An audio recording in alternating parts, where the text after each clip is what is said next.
Salut les Stratoniens, j'espère que vous allez tous super bien. On est parti pour une vidéo un petit peu plus complète que d'habitude. Je vais vraiment essayer de vous transmettre ce que je pense de ce marché et vous montrer les différents scénarios possibles, celui que je préfère, etc. On ira voir l'Ether, le BNB, le SP500 vu qu'on est obligé de l'analyser.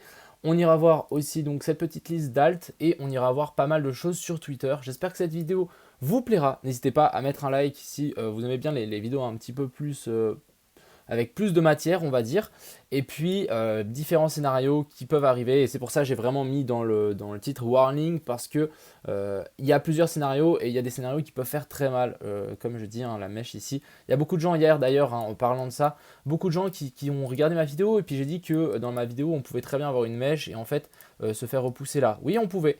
On pouvait largement, on pouvait aussi grimper jusque là, on peut largement aussi continuer à grimper. Encore une fois, c'est un scénario, si je sors une vidéo qui ne va pas arriver 5 minutes après ma vidéo. C'est vraiment quelque chose qu'il faut comprendre, c'est un scénario potentiel, c'est celui où je tiens le plus, c'est celui que je pense qui va arriver. Mais, encore une fois, c'est seulement mon avis. Et si ce scénario n'arrive pas après 5 minutes après la vidéo, c'est pas, il faut pas dire ah ouais, n'importe quoi, etc. Essayez de bien remettre les choses dans leur contexte et prenez vraiment les choses avec leur contexte.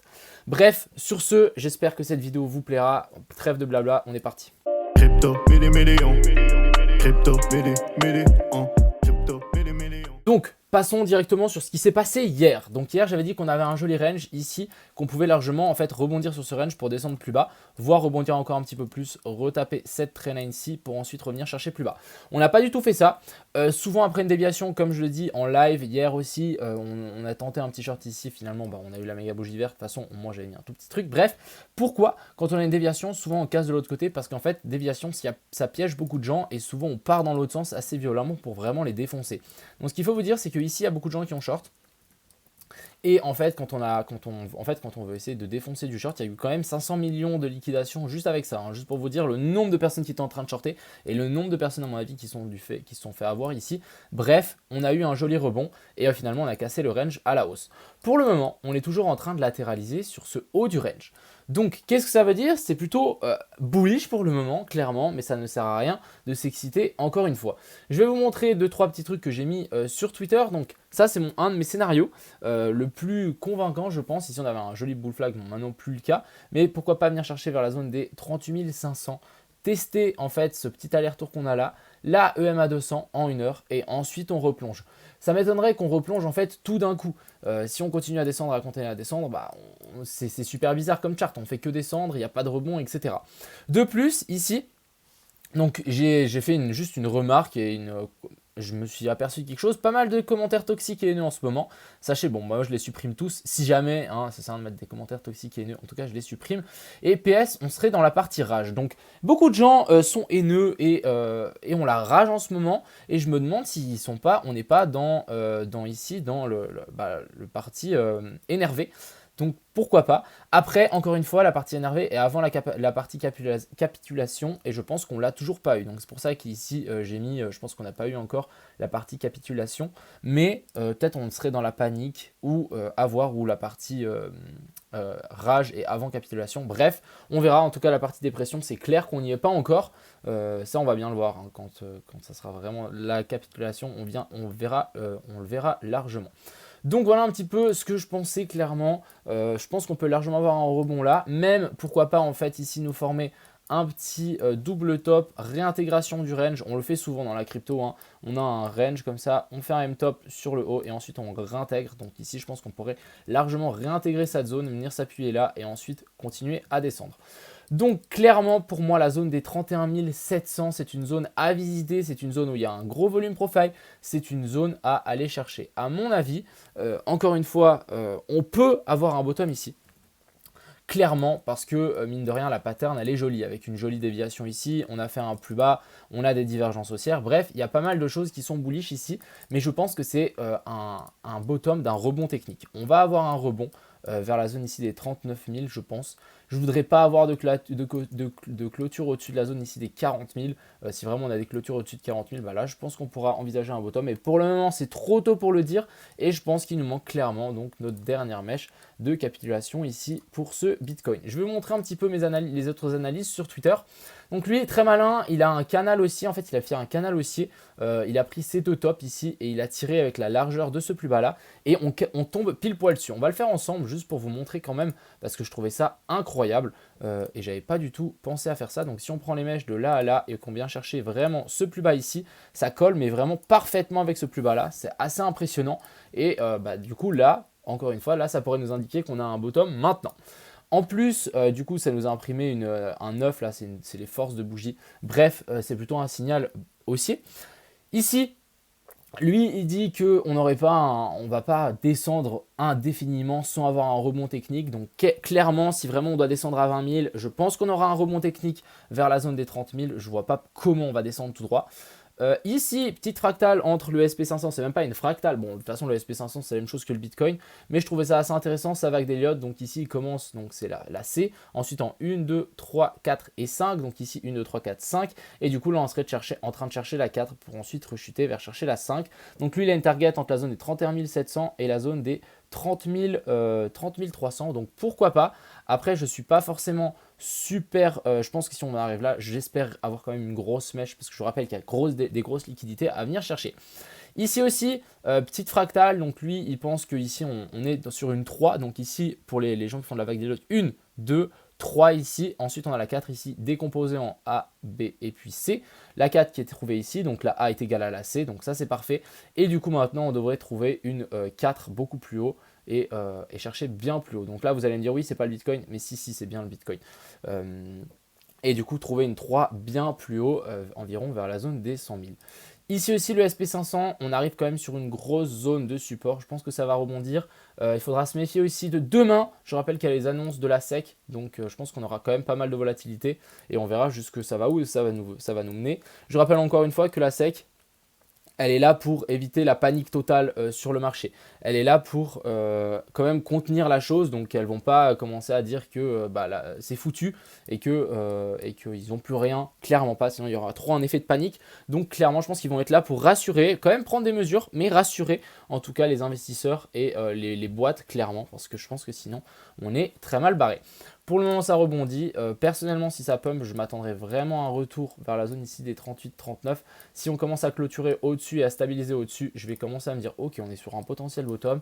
Et encore une fois, je voudrais bien avoir une cassure de cette trendline pour vraiment avoir une confirmation. Ok, on est parti. Il y a clairement des scénarios et comme je vous ai montré avant, il y a clairement des indicateurs qui nous disent qu'ici, on est sur un bottom. Après, je rappelle qu'il y a beaucoup de liquidités à venir chercher au sud jusqu'à la zone des 28 000 et je pense qu'une grosse mèche là-dessous pourrait vraiment faire un bon nettoyage et en tout cas minimum, en tout cas voilà, moi j'espère pourquoi pas un retour vers la zone des 31 700. Donc voilà un petit peu le contexte par rapport à ce Bitcoin.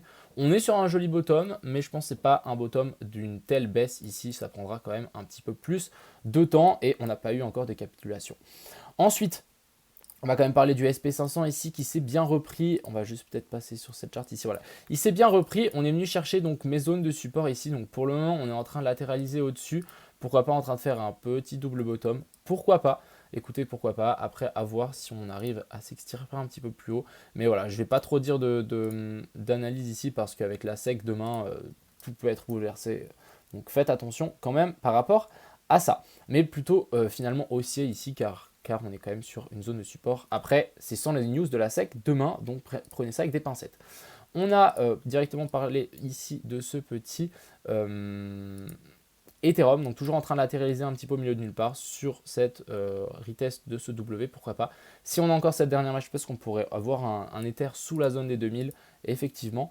Après ici, on est en train de faire quoi? On a eu aussi cette jolie petite déviation ici vers le bas, on a réintégré le range pour faire un petit bull flag, on l'a cassé vers le nord, on revient retest, donc ce même range, donc pourquoi pas venir chercher le haut du range.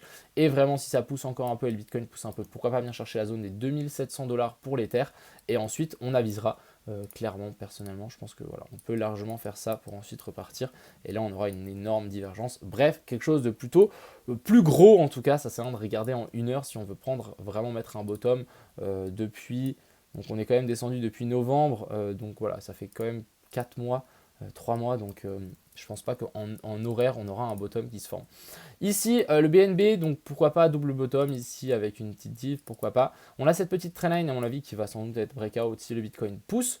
Et on aura les mêmes zones, hein. Donc cette zone-là, clairement ce petit aller-retour qui va clairement à mon avis faire effet si le Bitcoin revient sur, si le Bitcoin remonte et le BNB revient sur ces eaux-là. Ça va être plutôt compliqué, mais je pense que voilà, on peut pourquoi pas avoir un petit bump de environ une dizaine de pourcents. Passons donc sur nos alts, on a le AAV qui a clôturé ici sous cette trendline, donc pas incroyable, il a clôturé en daily, on le voit bien ici avec le petit retest, clôturé en daily là-dessous. Pour moi la prochaine zone pour le AAV, ce sera vers la zone des 100 $. On a le ADA, je l'ai déjà analysé hier, mais je voulais quand même repasser dessus, il est en train de plus ou moins se péter la gueule, pas se péter la gueule, mais on voit qu'il a quand même du mal, donc faites attention au ADA, voilà, je le redis encore une fois, faites attention au ADA parce qu'il suffit de pas grand chose pour que ce truc parte vraiment en miettes. Surtout après une telle charte ici, hein. On va juste dézoomer un petit peu pour que vous puissiez vous rendre compte. On va passer aussi en logarithmique. Donc voilà, pourquoi pas, si ça chute, ça m'étonnerait pas du tout après la montée qu'on a eue. Donc quand même, faites attention avec ce genre de choses. C'est pas des jouets, on va dire. Ici, on a le Atom, je vous avais partagé hier ce petit bull flag, bear flag, excusez-moi, et le retest de ce gros range. Pour le moment, on est vraiment en train de travailler cette zone-là. Je dirais pas qu'on a de cassure, on est vraiment en pleine hésitation à ce moment-là, au-dessus de la MA200 ici en 4 heures.